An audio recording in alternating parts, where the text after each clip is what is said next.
जिया कैसे जाए, ये जीने का भी बड़ा मामला है। लोगों को जीना कहाँ आ रहा है। याद रखिए, श्वासों को लेने का नाम जिंदगी नहीं है मात्र। श्वास तो सभी लेते हैं, कीड़ी भी श्वास लेवे, मकोड़ो भी श्वास लेवे, माछर भी श्वास लेवे, श्वास तो सब लेवे, जीव जिता भी है सब श्वास तो लेवे। तो पछे आपा ही श्वास लेवा वाणे जूर जू आवा वाणे जूर जू मर जावा, तो पछे मतलब कहिए जीने रो। जीवन तो ऐसा होना चाहिए कि इस दुनिया में आने के बाद आपकी जिंदगी महज गंदगी बनकर न रह जाए, प्रभु की बंदगी बन जाए। ऐसी जिंदगी होनी चाहिए, ये जीवन है। आप रामचरितमानस पढ़ोगे ना तो आपको समझ में आएगा। बेटो केड़ो होनो, बाप केड़ो होनो, मां केड़ी होनी, पत्नी केड़ी होनी, भाई केड़ा होना, सासू केड़ी होनी, बहू केड़ी होनी, और सबरो अपनो अपनो एक रोल है, अपनो जीवन है कि कैसा कैसा जीवन जिया जाए। भगवान राम जी ने जीवन जिया और आज भी। अब भगवान राम जी तो त्रेता युग में हुए थे ना, उसके बाद तो द्वापर युग आया, द्वापर युग के बाद फिर कलयुग आया, कलयुग को भी इतने साल निकल गए, 5000 साल निकल गए। लेकिन उधर वो 8,64,000 निकल गया द्वापर युग। फिर भी इतने लाख साल बीत गए, उसके बावजूद भी राम जी को याद किया जाता है। राजनीति में भी कोई स्पीच, कोई स्टेटमेंट देना होता है तो लोग कहते हैं राम राज्य लेके आना है। वहां भी राम जी को याद करते हैं, क्योंकि उनका राज्य ऐसा था, उनका जीवन ऐसा था, उन्होंने प्रजा का हित किया था, उन्होंने सबके हित की बात की थी, सबके भले की बात की थी। इसलिए हर व्यक्ति उनको अपना आदर्श मानता है। मैं निवेदन करना चाहता हूं सज्जनों कि इस दुनिया में आपका जीवन ऐसा हो, जिंदगी ऐसी हो कि आपकी मृत्यु भी महोत्सव बन जाए। इस दुनिया से जब जाओ तब भी उत्सव में जीवन आपका हो कि भाई इस आदमी ने जीवन बहुत बढ़िया जिया, कमाल का जीवन, कमाल की जिंदगी जी।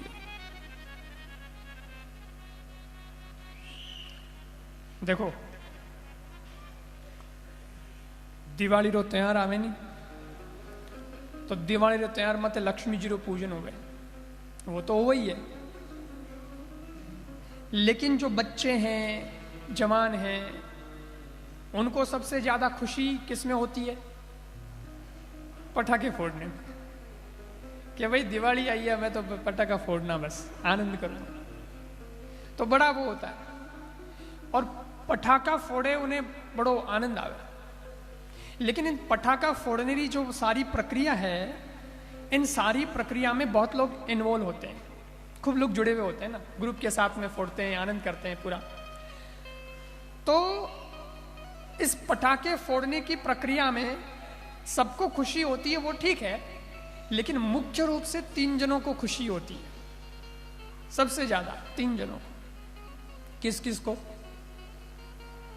नंबर 1, देखो विश्लेषण हो रहा है पटाखे फोड़ने का। आप तो इतने सालों से फोड़ते आ गए, लेकिन कभी सोचा नहीं। अब सोचो, 3 जनों, मैं भी फोड़ता था पहले दिवाली के समय। किसको नहीं होती खुशी पटाखे फोड़ने की, बहुत इच्छा होती है। लेकिन फिर एक उम्र आती है तो फिर अपना काम पूरा हो जाता है। टास्क दिया था भगवान ने, वो पूरा कर लिया, अभी कंप्लीट, प्रोजेक्ट ही कंप्लीट हो गया, तो फिर मन खत्म हो जाता है छोड़ने का। तो अब नहीं छोड़ता मैं, पहले छोड़ता था। पटाखे फोड़ने में क्या है, 3 जनों को खुशी होती है। नंबर 1, जो पटाखे बाजार से खरीद के लाता है उसको। नंबर 2, जो खुद पटाखा छोड़ रहा है, उसको, जो आग लगाता है उसको। और नंबर 3, जो पटाखे छूटते हुए देख रहा है उसको। 3 लोग मुख्य हो गए, उसको हमने वो किया, विभाग बना दिया। लाना, जो पैसा खर्च करता है ना, उसको खुशी होती है, क्योंकि पटाखा छोड़ा और पटाखा अगर फूटा तो वो पैसे जिसने खर्च किए वो कह रहा वाह बढ़िया पटाखे लेके आया मैं, शानदार, महंगे थे, पैसे तो लगे लेकिन फूटते ही पैसे वसूल हो गए, छूट गया, आवाज बढ़िया हुई, रोशनी हुई, सब अच्छा हुआ, तो भाई अपना तो पैसा वसूल हो गया।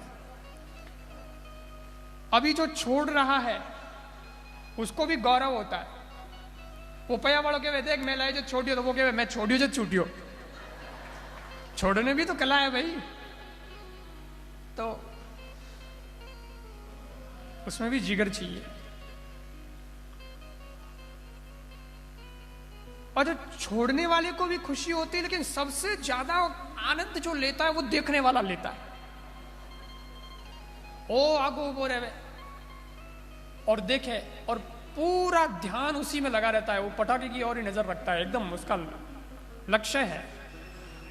अर्जुन की जैसे दृष्टि होती है वैसा पूरा, और पूरा देखता है कैसे छूटा था, कैसे फूटा था, आवाज कितनी हुई थी, ऊपर कैसे गया था, फिर रोशनी कैसे हुई थी।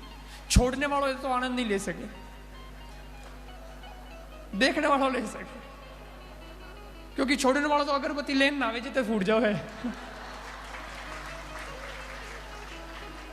लेकिन आनंद तो लेता है वो देखने वाला, जो देख रहा है बस अपने, देखो क्या आनंद है। लेकिन एक बात ऐसा, सारा का सारा खेल किस पे डिपेंड है, किस पे निर्भर है? उस पटाखे पे। वो इतनी फूटियो पे तो ओपया वालों कहीं करे, छोड़ने वालों कहीं करे, देखने वालों कहीं करे, है ना? सब मामला पटाखे पे है। अगर वो नहीं फूटे तो अपना टकाई कहते देसी भाषा में फुस हो गयो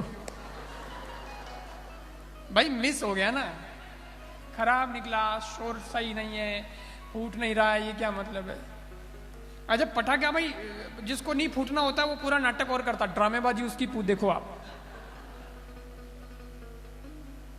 छोटे पहले तो सरसराट करे, ऐसे ऐसे करता है, तो वो नवन वालों 10 कदम ना छूटे छूटे छूटे, और वो छूटे नहीं भाई,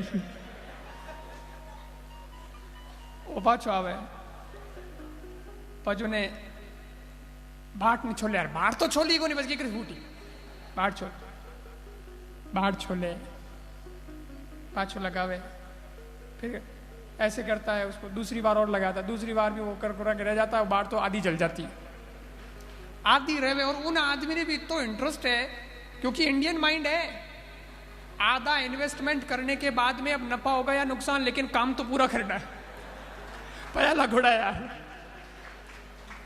तो वो आधी बाट भी रहेला तो भी उन्हें ट्राई करेला, एक बार और ट्राई करते हैं, फोड़ना तो है, पया बेकार जावे, लेकिन आखिर में वो बाट भी जल जाती है, शोर होता नहीं है, वो मिस हो जाता है, फूटता नहीं।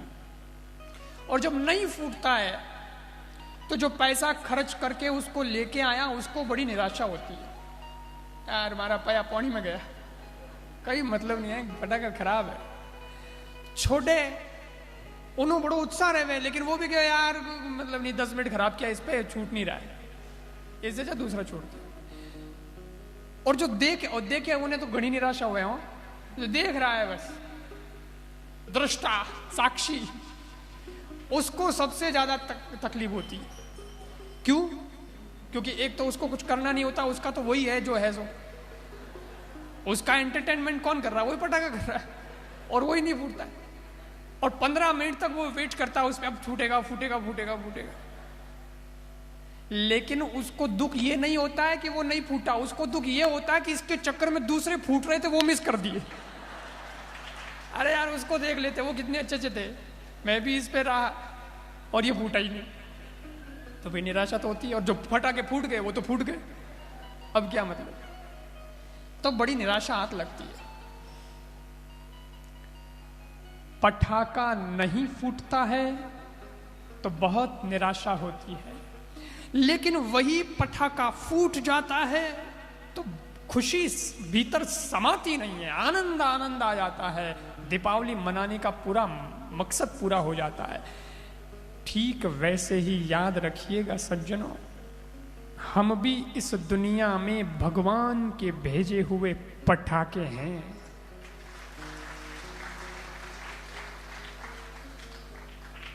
अगर निराशा से जिंदगी जी, आनंद से जिंदगी नहीं जी, पूरा रस नहीं लिया, हताश रहे, फ्रस्ट्रेशन में डिसअपॉइंट होकर के अगर जिंदगी जी ली, गैर रेस्पॉन्सिबिलिटी वाली अगर जिंदगी जी ली, गैर जिम्मेदाराना अगर जीवन जी लिया, कुछ किया नहीं बड़ा काम, बस खाए पिए और चले गए, तो फुस माने जाएंगे, मिस माने जाएंगे।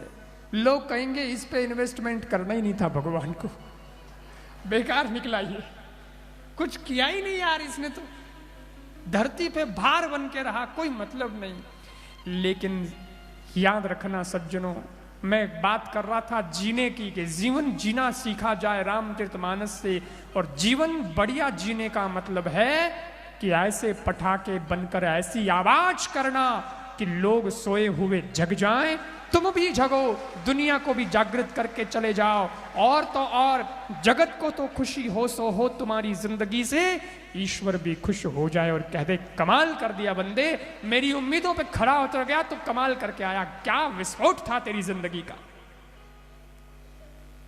तूने वास्तव में जिम्मेदारी निभाई है। ऐसी जिंदगी जियोगे तो हकीकत में दिवाली मन पाएगी। जिंदगी की फिर हर दिन दिवाली होगी, हर दिन नया उत्साह, नया उमंग, जीवन ऐसा हो। जीवन एड़ो जीवनो, रो तो वो जीवन नहीं जीवनो, आए राम गए राम हो गए, क्या मतलब। कई लोग तो रोते ही रहे, मैं देखिया उनको, आप कैसा भी देख लो, कुछ भी देख लो, वो रोते ही रहे। अच्छा कई लोग तो एड़ा भी वे मोनो ही मातो कावे, बहुत दुखी है महाराज, क्या करें। अच्छा भाई अब क्या करें, ऐसा आदमी आ जाए तो उसको तो कुछ कह नहीं सकते, थोड़ा व्यवहार तो रखना पड़ता है। बाकी मुंह नहीं ठाए कि मैं कहीं कर सका, भाई जड़ो करम है बड़ो भोगनो पड़ी, ठीक है सांत्वना दे सकते हैं, भाई बड़े भगवान बढ़िया करे, और क्या। अब उन्हें कौन तो ज्ञान देवे, अरे भाई राम जी ने 14 साल वन में जानो पड़ियो तो कई चीज है, कौन समझाए उन्हें। पर बस अरे महाराज बहुत दुखी, क्या दुख है भाई, बेटो नहीं है कि कर चाली आगे, किने आ तकलीफ, धंधो नहीं चल रही हो, किने कई तकलीफ, किने कई तकलीफ, किने कई तकलीफ। अरे भाई तो नहीं है तो उसमें हम तो कुछ नहीं कर सकते। धंधा नहीं चल रहा है तो कर्म मेहनत करो भाई, कहीं मेहनत में कमी रही होगी, कहीं कुछ गड़बड़ रही होगी, तुम शायद जमाने के साथ चल नहीं पाए होंगे, तुम जमाने की बात को समझ नहीं पाए होंगे, कैसे करना है कैसे नहीं करना है। बहुत लोगों को जीएसटी लगने पे तकलीफ हो गई क्योंकि कभी दिया हुआ नहीं। अब तो मैं रो आकर के महाराज के पास में, भगवान के पास में, भगवान कंगाल कर दिया, बेचारा भगवान क्या करेगा। भगवान बोलेगा यार एंड्रॉइड का जमाना है, एप्लीकेशंस का जमाना है, तुम एक सॉफ्टवेयर खरीदते हो, तुम व्हाट्सएप डाउनलोड करते हो, 2 महीने बाद उसका भी अपडेट वर्जन आ जाता है, और अपडेट वर्जन अगर तुम अपडेट ना करो तो तुम्हारा व्हाट्सएप बंद हो जाता है। अपडेट तो करना पड़ता है, तू भी अपडेट हो जा, जीएसटी भर दे, सीधी सी बात है। अपडेट हो जा, फिर देख धंधे का आनंद कैसा आएगा, फिर पता चलेगा यार धंधे की स्टाइल बहुत तगड़ी, अब तो आनंद आ रहा है। एक बात बताऊं, जिसको तैरना नहीं आता वो पानी से बहुत डरता है। शुरू में तो उसको ऐसा लगता है जैसे गए मर गए, डूब जाएंगे, और अकेला पानी में ही नहीं कूदे वो तो। लेकिन जिन्हें तिरनो आवे पचे वो पानी में कभी निकली गुन हो गए यार। तैरने का तो आनंद है, थोड़ा सा भी थकान वकान होती है, जाओ पानी में, स्विमिंग पूल मिल जाए, कोई नदी मिल जाए, तालाब मिल जाए, थोड़ा घंटा भर तैरो, आनंद आ जाता है, एकदम फ्रेश हो जाते हैं, हल्के हल्के हो जाते हैं। लेकिन ये आनंद कब आता है? तैरना सीखने के बाद आता है, नहीं सीखते तब तक तकलीफ है। ये ऐसा ही है धंधे में भी। अब उनको समझावे कौन, लेकिन वो रोते ही रहेंगे, वो रोते ही रहेंगे। उनको कुछ भी कर दो, उनको लो सुविधा करो तब भी रोएंगे, उनको कितना कुछ कर दो तब भी रोएंगे। उनके लिए प्रार्थना करो, ये करो, अरे भाई हम भगवान से प्रार्थना करेंगे। वो आपने ठाए अपने मारवाड़ में टेम्पोडो टैक्सी वेनी उन्हें लारे लिखियोड़ो वे आ तो यूं ही चालीसा मोने जोधपुर में तो कई जगह लिखियोड़ो मैं देखियो जोधपुरी भाषा में लिखियोड़ो है कोई क्या लिखता है कोई क्या लिखता है कोई क्या लिखता है तो सबका अपना अपना होता है वो तो कोई ट्रक के पीछे लिखते नहीं हो सोच कर सोचो साथ क्या जाएगा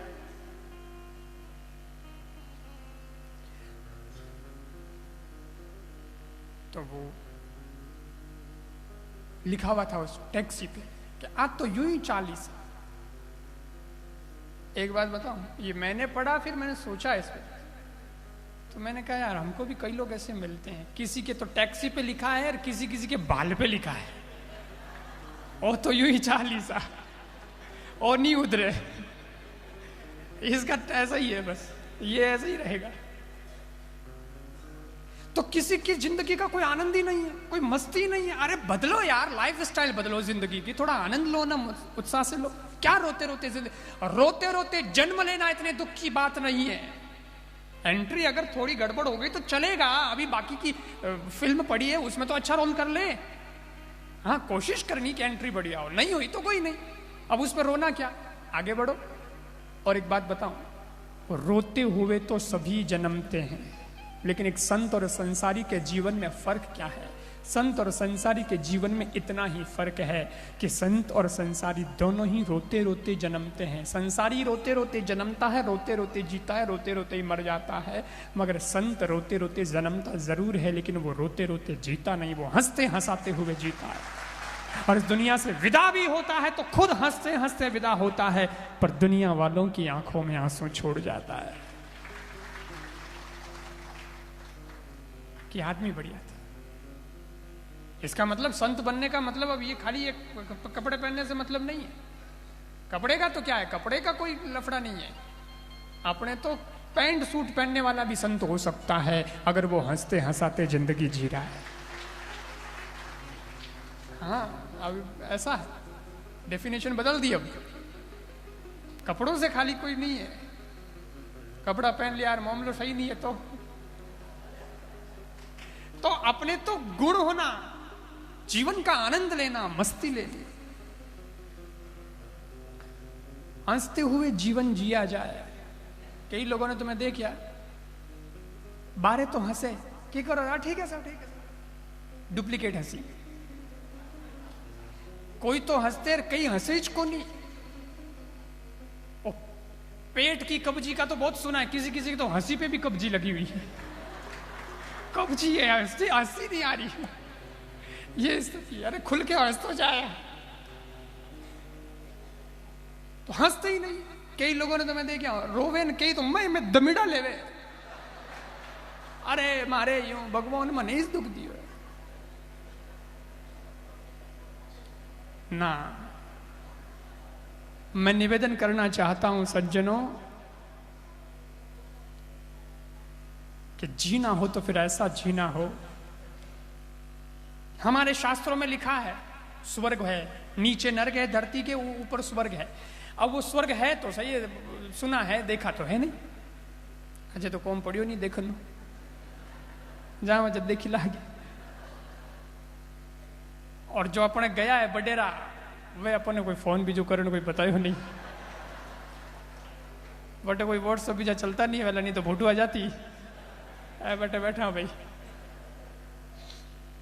तो ऊपर वाला तो मालूम नहीं है कि नहीं है कि है तो कैसा है बड़ा है छोटा है कितने लोगों की रहने की कैपेसिटी है क्या है कोई सिस्टम अपने को मालूम नहीं लेकिन मैं एक ही बात कहता हूं कि हमेशा यही मत रखो कि मरने के बाद स्वर्ग जाएंगे मरने ये तो है ठीक है मरने के बाद जब जाएंगे तब जाएंगे लेकिन हो सकता है स्वर्ग में भीड़ ज्यादा हो सकता है कि आपको जगह मिले या न मिले तो कुछ ऐसा किया जाए जिंदगी को ही कुछ ऐसा जिया जाए कि वहां स्वर्ग जाने की जरूरत ना पड़े स्वर्ग को ही धरती पर लाया जाए स्वर्ग को ही अपनी जिंदगी से धरती पे उतार दो ना आप स्वयं ऐसा जीवन जी लो कि लोगों को लगे यार इस आदमी के पास बैठे रहो यार इसके पास बैठते तो ऐसा लगता है जैसे स्वर्ग में ही बैठे ऐसा जीवन जियो ना खुदा ने दी है जिंदगी तो जिंदगी की जीत पर यकीन कर खुदा ने दी है जिंदगी तो जिंदगी की जीत पर यकीन कर अगर कहीं है स्वर्ग तो उतार ला जमीन पर, उतार ला जमीन। जीवन सीखना है रामचरितमानस से और मरना सीखना है श्रीमद् भागवत महापुराण से। आ भागवत मरणो सिखावे, मरना है।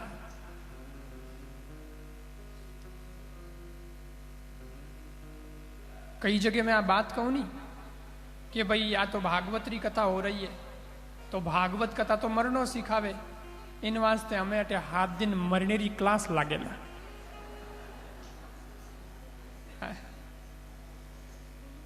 तो बहुत सारे लोग होते हैं वो बोलते हैं नहीं नहीं हमारा फॉर्म मत भरना इस क्लास में। अरे बोले अभी तो जीना है और तुम मरने की बात कर रहे हो, अभी तो जीना है। लेकिन सज्जनों ये मरना कौन सा मरना, ये ऐसे मरना नहीं है, ये कोई सुसाइड थोड़ी कर रहे हैं, आत्महत्या नहीं हो रही है। मरने का मतलब क्या है? मरने का मतलब बहुत प्यारा अर्थ है। मरो तो ऐसे मरो कि फिर मां के गर्भ में दोबारा आना ही ना पड़े। पुनरपि जननम पुनरपि मरणम पुनरपि जननी जठरे शयनम ये संसारे खलु दुस्तारे कृपया पाहे पाहि मुरारे भज गोविंदम भज गोविंदम भज गोविंदम मूढ़मते। वापस नहीं आना। परीक्षित जी ने भागवत सुनी थी मरने से पहले, फिर वो मरे तो मरे तो ऐसे मरे कि फिर उनको मां के गर्भ में आना नहीं पड़ा, दोबारा आना ही नहीं। जन्म मरण से छुटकारा मिल जाए। और खाली जन्म मरण से ही नहीं, एक बाबा जी थे बहुत अच्छे, बहुत भजनानंदी बाबा, खूब सत्संग करता, प्रवचन करता और आपरे बहुत साधना भी करता। तो एक समय आयो तो पचे वे प्रवचन वगैरह तो बंद कर दियो वे कि अब भाई हमारे उम्र हमें नहीं करना, हमारे प्रवचन वो शिष्य वगैरह अब तैयार हैं, सब करते हैं तो अच्छा है, अब हम तो बस भजन ही करना है, ज्यादा नहीं। हमारे शिष्य हैं वो करते हैं, तो महाराज तो करते नहीं थे। काफी साल हो गया, एक बार महाराज जी थोड़ा बीमार होया, बीमार होया तो बिल्कुल ऐसी स्थिति आ गई कि अब तो चला चली का मेला है, तो जाने वाले भाई कोई भरोसा नहीं, कभी भी टिकट कट सकता है। तो फिर सब उनके जो फॉलोअर्स थे वो सब इकट्ठे हुए, उनके शिष्य वगैरह भी आए, खूब भगत थे, उनको मानते थे, वो सब भी आए, बड़ी भीड़ हुई आश्रम में। और सब लोग निवेदन करियो बाबा जी आप तो बोलना बंद कर दियो, प्रवचन देना बंद कर दियो, परंतु हमारी अंतिम इच्छा है कि अब जाते जाते 2 शब्द ही सही पर बोल जाओ, कुछ तो सुना जाओ, हम सुनना चाहते हैं। बहुत कहा, 2 शब्द, सिर्फ 2 शब्द ही बोल जाओ, बस ज्यादा नहीं, हमारे लिए 2 शब्द ही बहुत होंगे। पर आपके अमृत वचन कहां पड़े अब? घणो कहो तो संत एकदम तैयार हो गए, ठीक 2 शब्द बोल जाओ, बस 2 शब्द बोले, 2 ही बोलूंगा। और महाराज जी सिर्फ 2 शब्द बोले, जोर से बोले, जाते जाते बोले मर जाओ, वो गए। और महाराज तो गए और वह गया परा, पर 2 ही शब्द बोलने थे तो 2 शब्द बोले। एक शब्द था मर, दूसरा शब्द था जाओ, मर जाओ, मर जाओ। अब जो भगत थे वो बेचारे सोचने लग गए, उस पे विश्लेषण करना शुरू कर दिया, इस मर जाओगा, ये मर जाओ। अरे हमने तो सोचा बाबा जी कोई आशीर्वाद देंगे, कोई ज्ञान की बात बताएंगे, कुछ कहेंगे प्रेम से, कोई ये क्या बोला उन्होंने, मरते मरते मर जाओ, खुद भी मरे, हमको भी बोला मर जाओ। अरे ये उनका संदेश है कि उपदेश है कि श्राप है कि वरदान है, ये क्या है समझ नहीं आया। कोई तो भाई अब संतोरी बात में कौन समझ सके, कोई हरेक थोड़ी समझ सके। कई चेला एड़ा जो बिल्कुल नॉर्मल वे कि समझिया नहीं, तो वे कहे बाबा जी का आदेश, तो बाबा जी का आदेश ये ना तो संदेश है ना उपदेश है ना अब कुछ, ये तो आदेश है। तो संत का आदेश सर्वोपरि, लाओ रस्सी लाओ पंखा लाओ, बस तैयारी करो। गुरु गए अपन भी, वो तो तैयारी कर ली, अरे अलग खत्म। अरे यार ये काय को आत्महत्या काय को करता, शास्त्र में लिखा आत्महत्या करना अपराध, अरे बोले गुरु का आदेश है। अब उन्हें कौन समझावे, अरे भाई रुक, जल्दी मत कर दो, रुक जा। पहले अच्छा कोई शिष्य है उसको पूछो, गुरु जी के बाद में जो है मेन ज्ञानी उनको पूछो, हो सकता है वो गुरु के बहुत नजदीक रहे तो गुरु की बात को वो समझ सकते हैं, उनको पूछो इस मर जाओ का क्या अर्थ है। तो किसी ने कहा यार पता नहीं अपने को, तो उनसे जाके पूछते, वो जो बड़े शिष्य थे उनको बुलाए, बोले गुरु जी ने ये क्या बोला मर जाओ। तो वो बड़े समझदार थे, बड़े ज्ञानी विद्वान पुरुष, गुरु की एक एक बात को समझने वाले, वो तो गुरु को पी गया था, ऐसा शिष्य था, गुरु का एक इशारे में समझता था कि मेरे गुरु ने मेरे को क्या कहा, अब मेरे गुरु के, ऐसा पूरा एकदम एक रस, दो शरीर एक आत्मा वाली बात। तो वो शिष्य थे, उन्होंने गुरु की उस बात का विश्लेषण करके वापस उसका अर्थ बताया। अर्थ क्या बताया? उन्होंने कहा मर जाओ का अर्थ शरीर से मरना नहीं, मर जाने का अर्थ था अपने मैं को मार दो। ये अभिमान गड़बड़ कर रहा है, मैं को मार दो, मैं ये करता हूं, मैं ये करता हूं, मैं ये करता हूं। आज मेरी आई तो मोटी खराब आदत है, सुबह से उठते ही शुरू होगा, रट लगाएगा मैं की रट। मैं ना होता तो तुमको जन्म कौन देता, मैं ना होता तो तुम बच्चों को पढ़ाता कौन, मैं ना होता तो तुमको खिलाता कौन, मैं ना होता तो व्यापार सेट कौन करता, मैं ना होता तो समाज में नाम कौन करता, मैं ना होता तो ये कौन करता, मैं ना होता वो मैं बकरी करे जू। तो कोई समझदार संत आया, उसने कहा ये बंद कर तू, मैं क्या लगा रखा है पता है?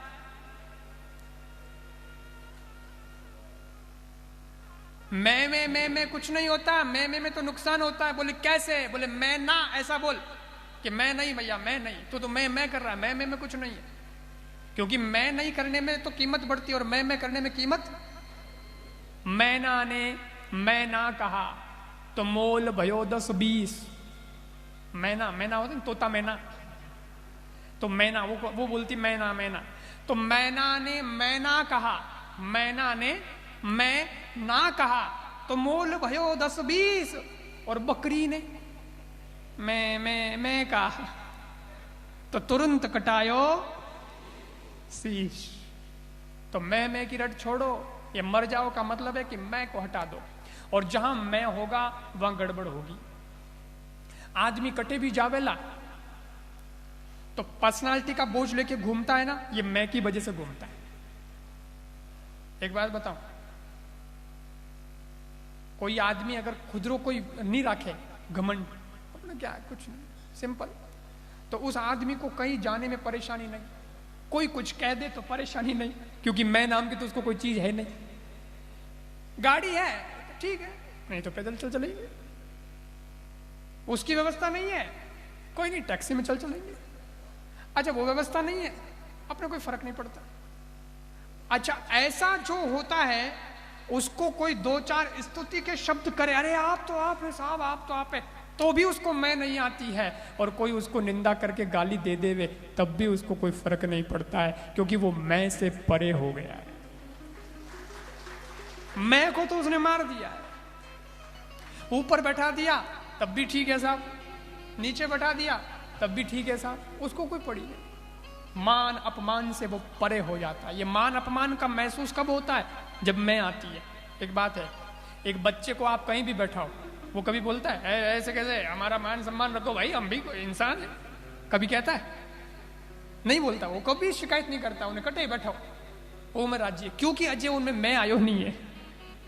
और बड़ा होता है, थोड़ा बड़ा होता है, थोड़ा कुछ बन जाता है, सूट बूट टाई वाई लगाया, फिर कुछ बनाया, तो फिर देखो आप, फिर उसको साहब हम भी कुछ हैं, ऐसे थोड़ी, ऐसे वैसे थोड़ी बैठेंगे, सीट कुर्सी उर्सी लाओ यार, क्योंकि वो नहीं मांग रहा है, उसका मैं कुर्सी मांग रहा है, सीधी सी बात।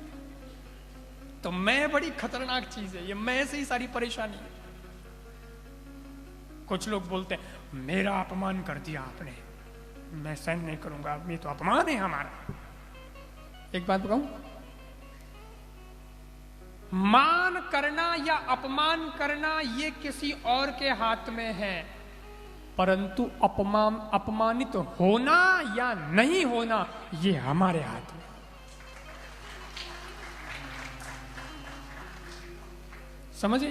समझ आई बात?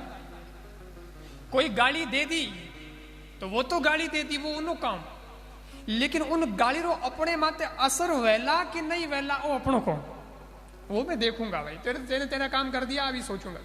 क्या फर्क पड़ता है, अगर ले उसको सीरियसली तो गाली का असर हो जाएगा, और मत लो, लेट को यार, बोलते रहते हैं, खूब बोलते हैं, अपने क्या करना, तो कोई असर नहीं होगा। वो भली 100 गाली देवे तो कोई फर्क पड़े, वो भले ही देवे, वो आपनो काम करे, आप अपनो काम करो।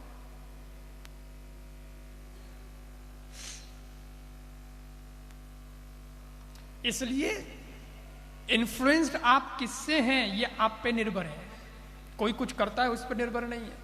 महाभारत का युद्ध क्यों हुआ बताओ, महाभारत युद्ध क्यों हुआ? वहां द्रौपदी बोली जाती, वही कारण है। लेकिन मैं आपको नया कारण बताता हूं, सब ये पूरी दुनिया यही कहती है। द्रौपदी बोली कि अंधारा बेटा अंधा हुआ है, और उनसे महाभारत की शुरुआत हुई। ये तो ठीक है, लेकिन कारण कुछ और है। अगर सोचो तो ये तो चिंतन की बात है, अगर मंथन करो तो ये कारण नहीं है। अरे द्रौपदी ने तो बोल दिया, द्रौपदी नहीं बोलती तो कोई और बोलती, यार उसमें क्या, वो तो द्रौपदी थी तो द्रौपदी बोली, द्रौपदी नहीं होती तो कोई और होती तो वो बोलती, या कोई और होता तो वो बोलता, क्या फर्क पड़ता। उसने तो कह दिया कि अंधारा बेटा अंधा हुआ है, परंतु उससे दुर्योधन को युद्ध करने की जरूरत पड़ी, दुर्योधन को गुस्सा करने की जरूरत क्या थी? दुर्योधन सोच लेता, उससे प्रभावित होने की उसको क्या जरूरत थी? दुर्योधन तो सोच सकता था, उसको तो दिमाग था कि अंधे का बेटा अंधा होता, ये द्रौपदी ने कहा है, लेकिन मैं देखूं तो सही कांच में कि मेरी आंखें हैं ना, बराबर आंखें हैं, क्योंकि आंखें किसकी फूटी थी? धृतराष्ट्र की। दुर्योधन की तो आंखें थी, वो अंधा थोड़ी था। तो जब धृतराष्ट्र अंधा था और दुर्योधन अंधा नहीं था, तो दुर्योधन ये सोच सकता था द्रौपदी कई आ बात झूठी है, मारे तो वहां क्या है, बढ़न दो, आके उतरे हुए अपन अपनो कौम करनो है, तो शायद महाभारत से बचा जा सकता था। पर दुर्योधन का अपने आप पे कंट्रोल नहीं था, इसलिए महाभारत हुआ। उसकी मैं आ गई थी। अब बताता हूं मैं कैसे, हमको ये कैसे कह दिया, अब मैं इसलिए डूबी, नहीं तो युद्ध टाल सकता दुर्योधन, और सोच सकता हो कि कई फर्क पड़े, कह दियो तो कह दियो। हाँ, अंधे का बेटा अगर अंधा है तो एक अलग बात थी, लेकिन वो तो दुर्योधन तो था ही नहीं अंधा, उसको तो आंखें बराबर थी। पर उसने सोच लिया ऐसा कि उसने ऐसा कह दिया, तो अब देखो क्या होता है। फिर युद्ध हुआ। तो इसका मतलब ये मैं है तब तक युद्ध है। और याद रखिएगा, मैं है तो युद्ध है, और मैं जिस दिन हो गया उस दिन बोध है। उस दिन बोध हो जाएगा कि अब किसी प्रकार की कोई युद्ध की आवश्यकता नहीं है, हम तो आनंद से जिंदगी जी सकते हैं, आनंद से जिंदगी।